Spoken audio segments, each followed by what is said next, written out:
এ পর্যন্ত নিজের জন্য কিছু চিন্তা করে নাই, যা যখন যেটা চাইছে তখনই সব নিজের একদম নিঃস্ব করে শেষ করে দিয়েছে সব। ওনাদের জন্য চিন্তা করলে আমাদের আমাদের এটা মাইনে নিতে হবে।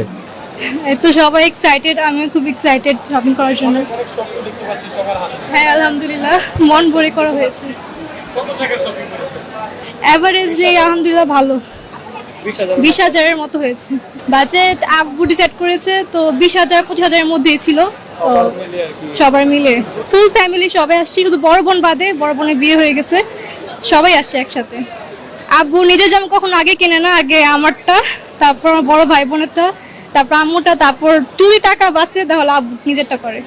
আমরা অলওয়েজ চেষ্টা করি আব্বুর জন্য একটা ছোটখাটো গিফট আগে থেকে রেখে দেওয়ার জন্য, কারণ আব্বু নিজে থেকে কখনো কিছু কিনে না, তাই আমরা আগে থেকে আব্বুর জন্য ছোট্ট একটা খাটু গিফট কিনে রেখে দেই, যাতে পরবর্তীতে আব্বুকে দেওয়া যায়। আব্বুর জন্য একটা ছোট্ট একটা স্যাক্রিফাইস আমরাও করি, শুধু আব্বু না। ভালোবাসেন বাবাকে নাকি মাকে?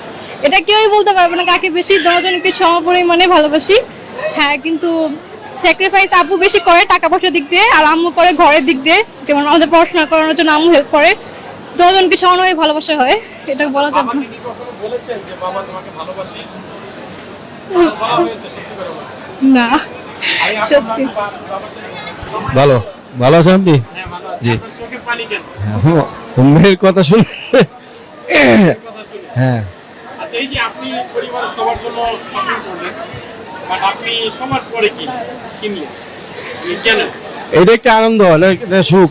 সবারটা ম্যানেজ করে তারপরে যদি একটা কিনি তাহলে আর কি আমার ভালো লাগে। এটাই আমার প্রতি বছরই আমার একটা আকাঙ্ক্ষা। সবারটা দিলে আমার একটা শান্তি, সুখ, যে সবারটা কেনাকাটা হয়েছে, আমি নিজে যা নিচ্ছি এটাই আলহামদুলিল্লাহ। একটা সময় তো ছিল যখন ঈদ মানে আমরা চিন্তা করতাম যে নতুন কাপড় থাকবে, জামা কাপড় থাকবে, একটা অন্যরকম আনন্দ। এই যে বাবাদের জীবন থেকে এই জিনিসটা চলে যাওয়া, এটা কবে থেকে শুরু হলো আপনার জীবনে? এখন ছেলে মেয়ে বড় হয়েছে, এখন ওনাদের একটা ভবিষ্যৎ আছে, ওনাদের জন্য চিন্তা করলে আমাদের আমাদের এটা মাইনে নিতে হবে। এটাই আমাদের মাইনে নেওয়া উচিত। আপনার মেয়ে তো আছে, তারা কান্না করতেছে। আমি আপনাকে একটা কথা বলতে চাই, আপনি তো পাশে আসবেন। একটু পাশে আসবেন। আপনি বলেছেন যে আপনি এখন পর্যন্ত আপনার বাবাকে কখনো বলতে পারেন না যে আপনি আপনার বাবাকে ভালোবাসেন। আমরা চাইবো আজকে অন রেকর্ডে আপনি আপনার বাবাকে বলবেন যে আপনি আপনার বাবাকে ভালোবাসেন।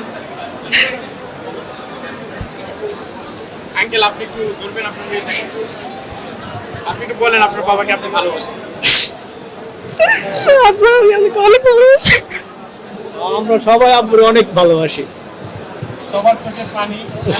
আপনি তো আপনি এদিকে ফ্যামিলি দেখতে পাচ্ছেন যে আজকে একটা ঈদের কেন্দ্র করে তাদের প্রত্যেকের চোখে জল। আসলে এটা হচ্ছে আনন্দের আনন্দের অশ্রু, আনন্দের অশ্রু।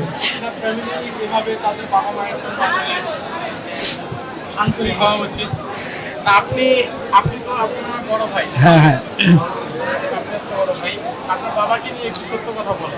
আব্বু হচ্ছিল যে ছোটবেলা থেকে অনেক কষ্ট করে বড় হয়েছে, কিন্তু মানে হচ্ছিল যে নিজের যে কষ্টের যে এত কষ্টের উপার্জনের টাকা, কখনো চিন্তা করেন যে কত বাকি আছে, যা যখন যেটা চাইছে তখনই সব নিজের একদম নিঃস্ব করে শেষ করে দিয়েছে সব। এ পর্যন্ত নিজের জন্য কিছু চিন্তা করে নাই। আন্টি, আপনি কান্না করতেছেন কেন? এটা সুখের কান্না, খুশির কান্না। ছেলেমেয়েরা বাপের এত অ্যাপ্রিসিয়েট করে, এই জন্য আর কি। এই আর কি, আমাদের পরিবারটা অনেক খুশির পরিবার, সুখের পরিবার। আমার 3টা ছেলে মেয়ে, আমরা স্বামী স্ত্রী, আল্লাহর রহমতে আমরা 5 জন। যখনই আসি 5 জন মিলে এখানে আসি।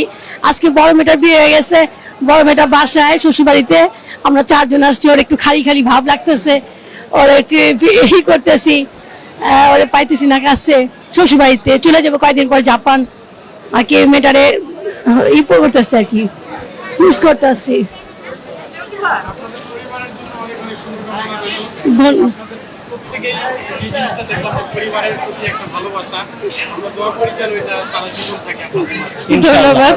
আমি বিশেষ করে আমার বড় মেয়েটাকে মিসিং করতেছি, ও তো শ্বশুর বাড়ি, ওনাকে ছাড়া এবার মার্কেটে আসলাম, এই জন্য একটু বেশি খারাপ লাগতেছে। ভালো আছে ইনশাল্লাহ, ভালো আছে, ভালো থাকবো। ওর জন্য কেনাকাটা করেছি।